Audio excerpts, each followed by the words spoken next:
What's up, guys? Welcome to your 57th Android tutorial for the new Boston, again with me, Travis.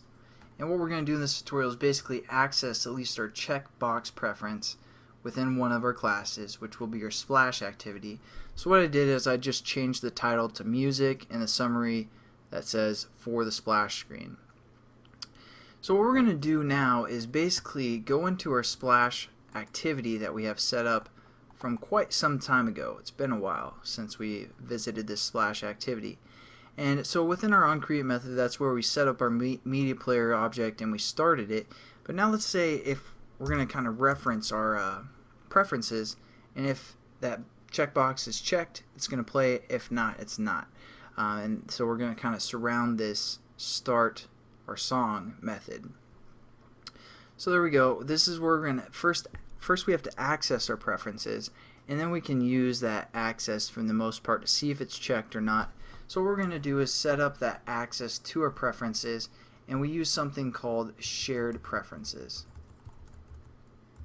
So we just need to set up a little variable for the most part, and we're going to call this getPrefs, because that's all this method or all this thing is going to do. So we're going to say getPrefs. Again, you have to import the shared preferences. And then we just need to reference the preference manager, which again is a class. And within this class there's something called getDefault shared preferences. So we're going to hit dot, and it's only basically the only method for the most part. There's not too many methods within that class. So we're going to do that, and it takes a context within its parameters. For the context, generally we would say this or something of the sort, but we're going to get the base context. So there's also a method called getBaseContext. That's what we're going to use for this preference manager, or this shared preference object we're setting up. So there we go. We're going to kind of get the information from our preferences that we set up in the XML. So again, it's just getting the preferences. That's all this variable is doing, and then we can refer to that variable with our actual what we're trying to accomplish. And the check is basically a true, false, on, off. Just think of it as a switch. Those are called Boolean.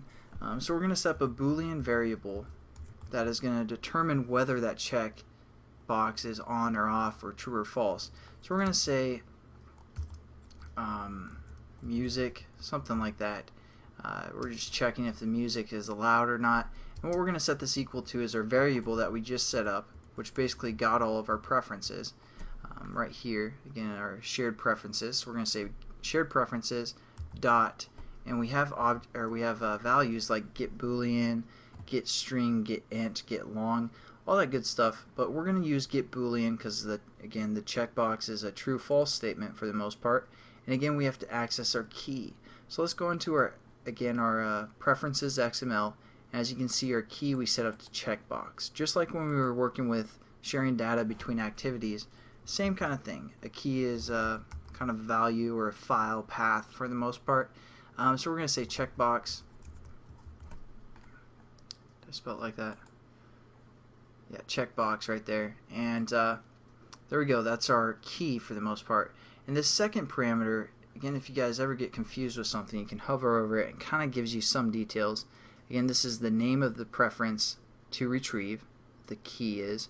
The default value just returns if the preference has not been set for the most part, if it doesn't exist. So we're going to set it as a default to true because we want to play music for the most part, unless if the user doesn't want to. So there we go. We set up our music. For the most part, it's getting our preferences and then getting the Boolean called checkbox. And if there's nothing set yet, we're just going to set it to default value of true. Now what we can do is we can set up an if-else statement around our start of our media player object that's going to play some music. So we're going to say if, and within parentheses we're going to say music equals true. Then we're going to play it. For the most part, you can set it up something like that.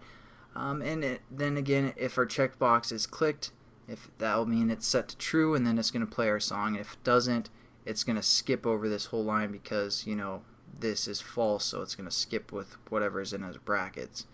But also just to show you guys some Java, we can delete our brackets actually, because this if statement will include the line below it. If there's more than like one line of code, you will need to use the brackets, but it knows that's an if statement for the most part, and it's going to include one line of code. Again, probably be safe to put brackets, but just to show you guys, you can do that as well. But anyways, let's check out our app activity, make sure it works. Again, the default value is set to true, so we're just going to start it up real quick. And as you guys can probably hear, the music's playing right now. Let's open up our menu and go into our preferences. And as you can see, it's checked. We're going to uncheck it, hit back, and then menu, exit. It's going to exit our application, hit the New Boston again, and as you can see, silence. It's beautiful.